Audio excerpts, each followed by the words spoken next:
Psaume 118, strophe 1. Heureux ceux qui cherchent ta parole de tout leur cœur.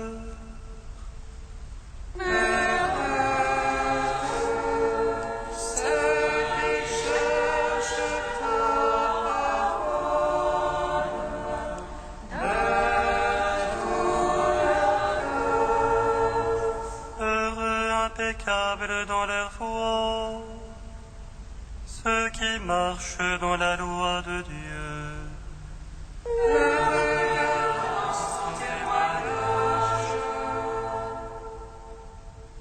Ceux qui le cherchent de tout cœur et qui, sans commettre de mal, marchent dans ses voies.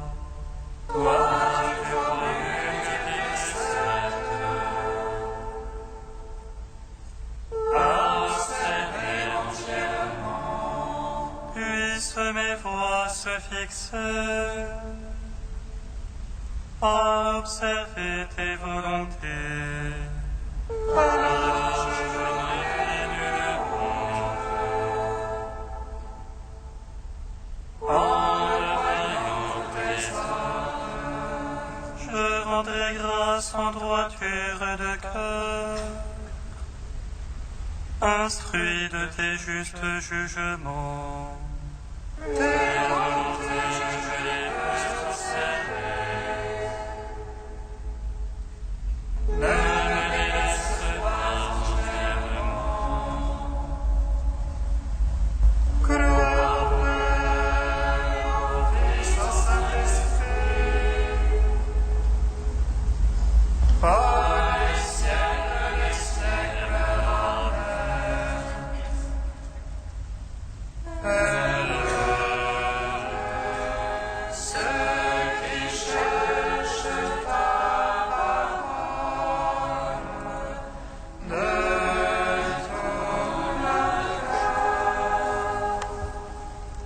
Psaume 12. Fais-nous revenir à toi, Seigneur, que ton peuple en toi retrouve sa joie. Manifeste-nous ton salut.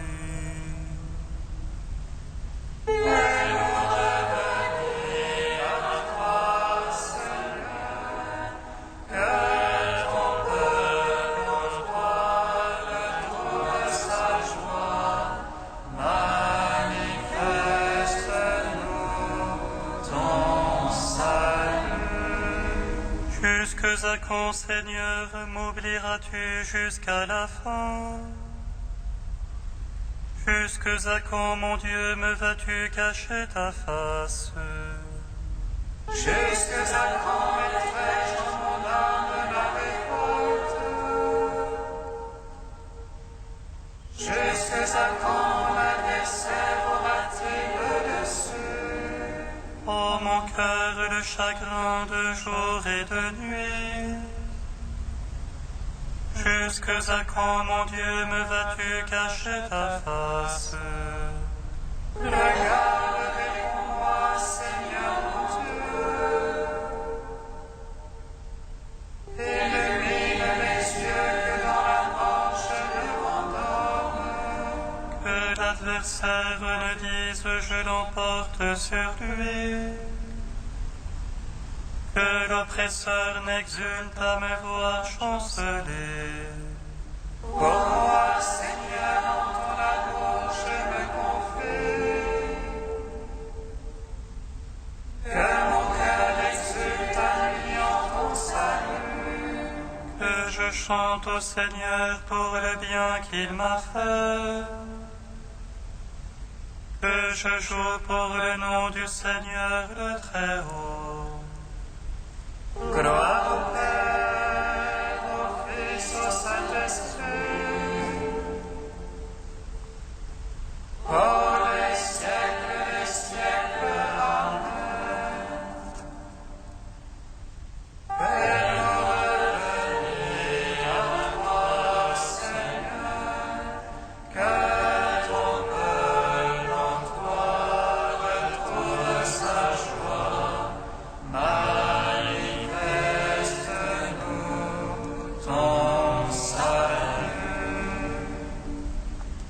Psaume 13. L'insensé a dit en son cœur, non plus de Dieu. Comment plus abominable leurs actions, non plus correctement. Des cieux le Seigneur se penche vers les fils d'Adam.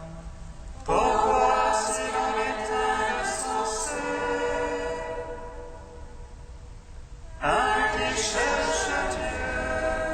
Tous ils sont dévoyés,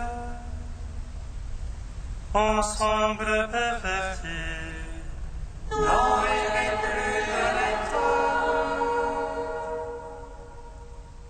non plus un seul. Ne savent-ils tous les malfaisants? Ils mangent mon peuple.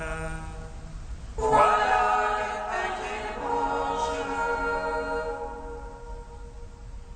et n'invoque pas Dieu. Alors ils seront frappés d'effroi, sans cause d'effroi. Car Dieu est pour la race des justes. Le Seigneur est son abri. Pour bafouer les visées du petit, mais le Seigneur est son abri. Il aura le Seigneur, le salut d'Israël. Le Seigneur ramènera son peuple. Lorsque le Seigneur ramènera son peuple, allégresse à Jacob et joie pour Israël. Gloire au Père, au Fils, au Saint-Esprit, pour les siècles, Amen. Père, nous revenir à toi, Seigneur, que ton peuple en toi retrouve sa joie. Manifeste-nous ton salut. Cantique de l'Ecclésiastique, page 268. Écoutez-moi, mes enfants, et grandissez, comme la rose plantée au bord de l'eau, comme l'encens exhalé une bonne odeur, fleurissez comme le lys. Donnez votre parfum, chantez un cantique, bénissez le Seigneur pour toutes ses œuvres. Magnifiez son nom par vos chants, sur vos citares publiez ses louanges. Elles sont magnifiques les œuvres du Seigneur, ses ordres sont exécutés ponctuellement. À sa parole, l'eau s'arrête et s'amasse, à sa voix s'ouvre le réservoir des eaux. Sur son ordre, tout ce qui désire s'accomplit. Personne n'arrête son geste de salut. Toutes les œuvres des hommes sont devant lui. Aucune n'échappe à son regard. Son regard s'étend de l'éternité à l'éternité. Rien n'est surprenant à ses yeux. Il ne faut pas dire pourquoi cela, car tout a été créé pour une fin. Rendons gloire au Père Tout-Puissant, à son Fils Jésus-Christ le Seigneur, à l'Esprit qui habite en nos cœurs, pour les siècles des siècles. Amen.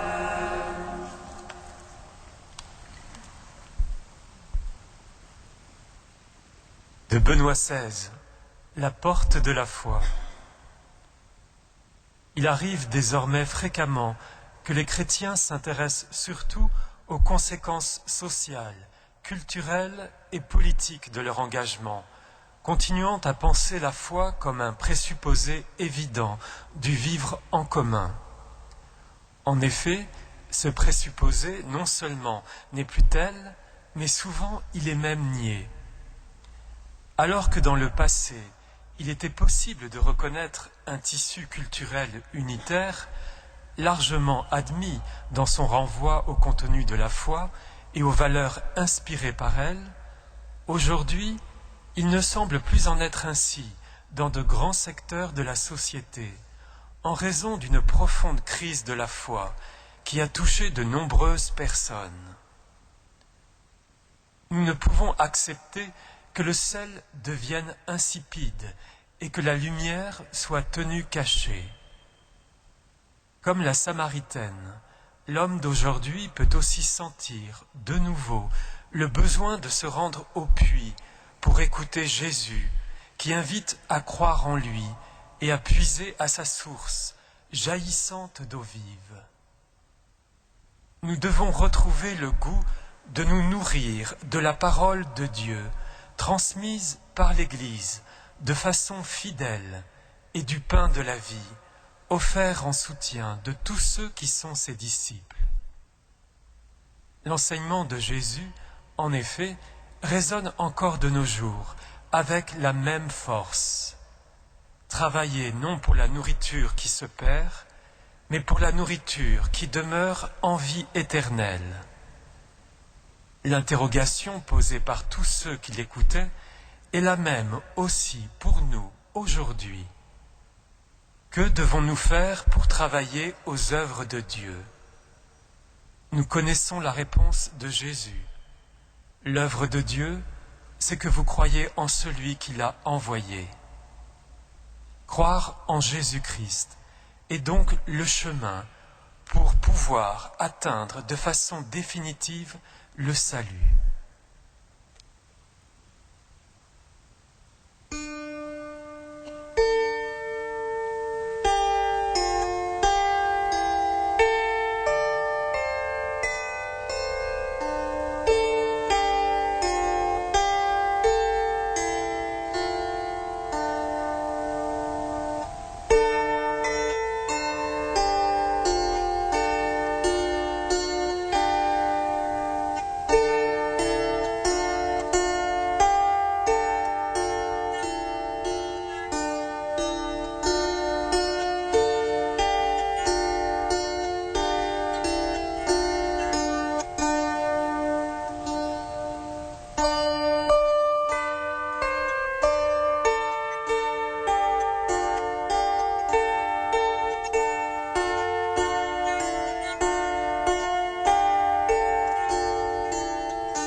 Lecture de la lettre de saint Paul apôtre aux Éphésiens.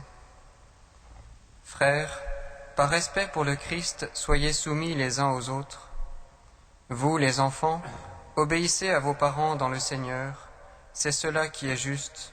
Honore ton père et ta mère. C'est le premier commandement assorti d'une promesse. Ainsi tu seras heureux et tu auras longue vie sur la terre.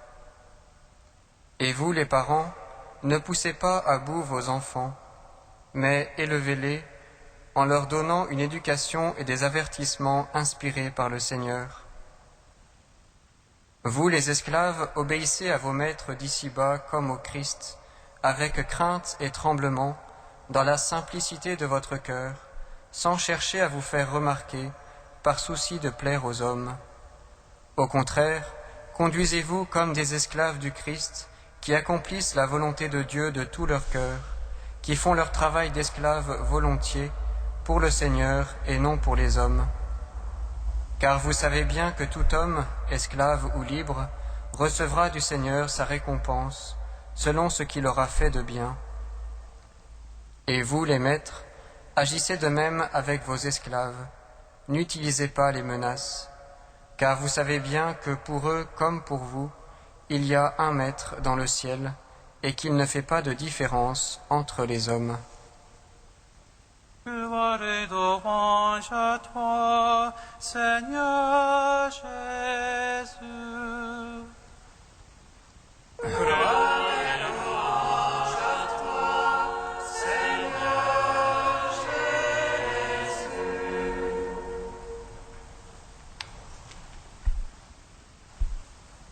Dans la continuité de l'enseignement sur le mariage que nous entendions hier, Paul poursuit ses exhortations bienveillantes auprès de la communauté d'Éphèse. Alors que la vie du Christ et de son Église apparaissait hier comme un modèle aux époux, l'appel du Christ à imiter son amour dans les relations sociales élargies nous est aujourd'hui adressé d'une manière plus pressante. Parents, enfants, maîtres, esclaves, voilà l'horizon des relations humaines que Paul se propose de visiter à la lumière du Christ. Comme votre vocation vous a tous appelés à une seule espérance, de même il n'y a qu'un seul corps et un seul esprit, affirmait Paul quelques lignes plus haut dans sa parénèse. Le régime introduit par le Christ dans le monde est celui de l'amour. Loin d'inviter à un bouleversement social, cette loi nouvelle établit un ordre nouveau, édifiant ainsi le corps du Christ. Dans cette civilisation de l'amour, aux yeux de chaque baptisé, il n'y a qu'un seul Seigneur, un seul Dieu et Père de tous, qui règne au-dessus de tous, par tous et en tous. Fondées, enracinées dans cette certitude, les relations humaines n'en devraient être que meilleures. Et pourtant, là où l'autorité et l'obéissance se rencontrent dans la vie commune de tous les jours, des tensions ou des incompréhensions semblent demeurer parmi les Éphésiens, mettant ainsi en danger l'unité du corps tout entier, si bien que Paul prend la peine de s'y arrêter. Concernant les relations familiales entre parents et enfants, il rappelle « Vous, les enfants, obéissez à vos parents dans le Seigneur. Et vous, les parents, élevez vos enfants en leur donnant une éducation et des avertissements inspirés par le Seigneur. » Obéir, écouter. Deux aspects d'une même réalité, à savoir l'accueil et l'ouverture à un autre. Deux aspects qui orientent la vie des parents comme des enfants vers une paternité originelle, celle de Dieu. Cette paternité de qui toute paternité tire son nom et en laquelle toute filiation s'ajuste harmonieusement. Voilà ce que veut nous faire contempler l'apôtre. Car, en effet, il n'y a qu'un seul Dieu et Père de tous, qui règne au-dessus de tous, par tous et en tous. Et Paul de poursuivre dans un autre domaine social. Vous, les esclaves, obéissez à vos maîtres d'ici-bas comme au Christ. Et vous, les maîtres, agissez de même avec vos esclaves, n'utilisez pas les menaces. Obéir, servir. Deux aspects de la charité que le Christ accomplit pleinement au jour de sa chair. Deux aspects qui orientent la vie des uns comme des autres dans le service du seul et unique Maître, le Christ. Maître et Seigneur, il s'est fait également serviteur, jusqu'à prendre la condition d'esclave. C'est ainsi qu'il nous aima jusqu'à la fin. Pour le chrétien, désormais, tout se ramène à être uni au Christ comme son membre, et à être uni à ses frères dans un esprit commun et une charité inlassable, menant chacun à agir comme serviteur. Au terme, ce qui compte pour Paul, c'est uniquement l'amour partagé, cet amour universel du Christ pour tout homme, cet amour personnel de la tête envers chaque membre du corps. Dans ce lien unique, chacun de nous est ainsi renvoyé à son propre cœur et à la quête essentielle de cette présence divine en toute chose, en toute personne, dans toute situation, au cœur de la cité. Cette cité des hommes, visage du visage de Dieu, sont les mots de notre livre de vie, est donc l'objet de notre contemplation. Car dans nos multiples relations, la contemplation est moins un regard fermé au sensible et au réel, qu'un regard nouveau, qui ordonne ce réel à la primauté du Christ tête et de ses membres. La cité des hommes, cette réalité qui nous habite et nous entoure, devient ainsi le lieu de notre sanctification. C'est le lieu de l'obéissance et du service, c'est le lieu de l'amour fraternel donné, partagé et reçu. C'est le lieu du Christ manifesté par nos vies. Ainsi, la recherche de Dieu seul nécessaire passera pour nous par l'homme, image de Dieu et corps du Christ. Frères et sœurs, que le Seigneur ouvre nos cœurs à sa présence parmi nous, pour le servir et l'aimer dans nos frères.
Seigneur, Trinité bienheureuse, nous t'adorons, nous te rendons grâce.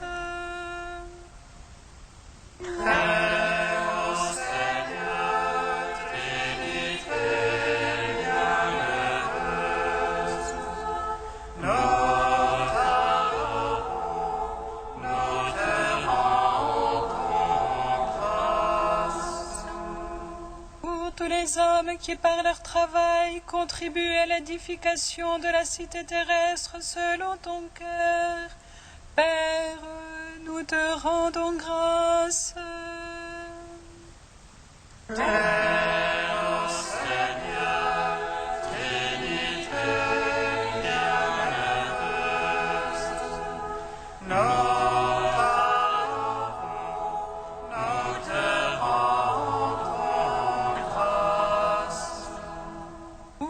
personnes qui s'engagent pour plus d'égalité entre les hommes et les peuples.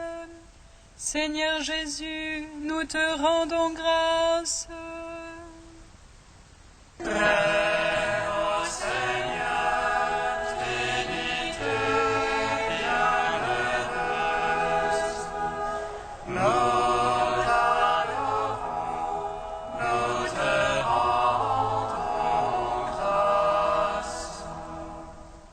Tous les gestes fraternels que tu suscites dans la discrétion et la charité. Esprit Saint, nous te rendons grâce.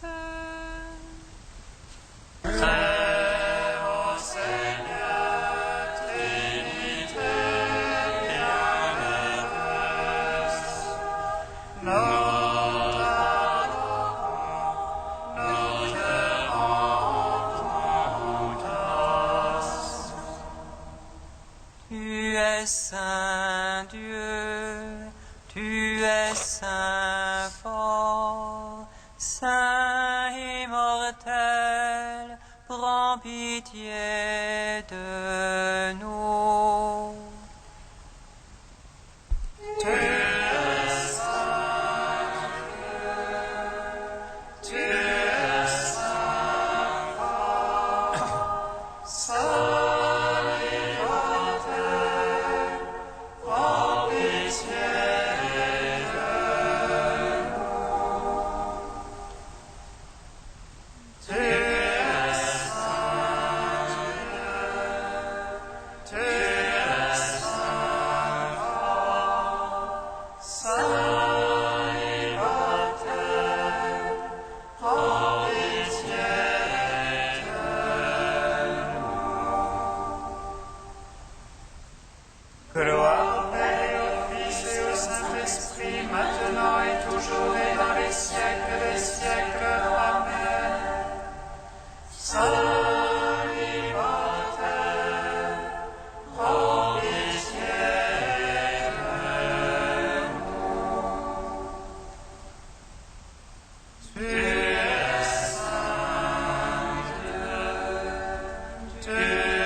Tu nous donnes de te contempler en nos frères les hommes.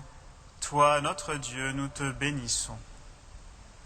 Notre Père qui es aux cieux,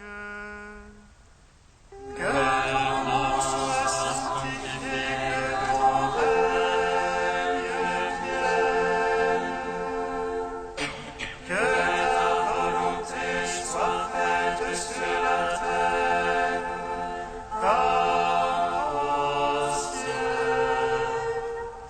Donne-nous aujourd'hui notre pain de ce jour. Pardonne-nous nos offenses comme nous pardonnons aussi à ceux qui nous ont offensés. Et ne nous soumets pas à la tentation, mais délivre-nous du mal. Car c'est à toi qu'appartiennent le règne, la puissance et la gloire, pour les siècles des siècles. Amen.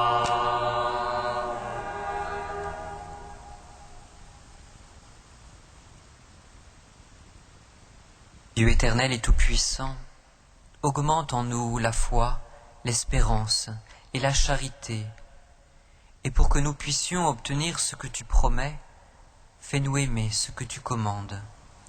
Par Jésus-Christ, ton Fils unique, notre Seigneur et notre Dieu, qui vit et règne avec toi et le Saint-Esprit, maintenant et pour les siècles des siècles. Amen. Bénissons le Seigneur. Nous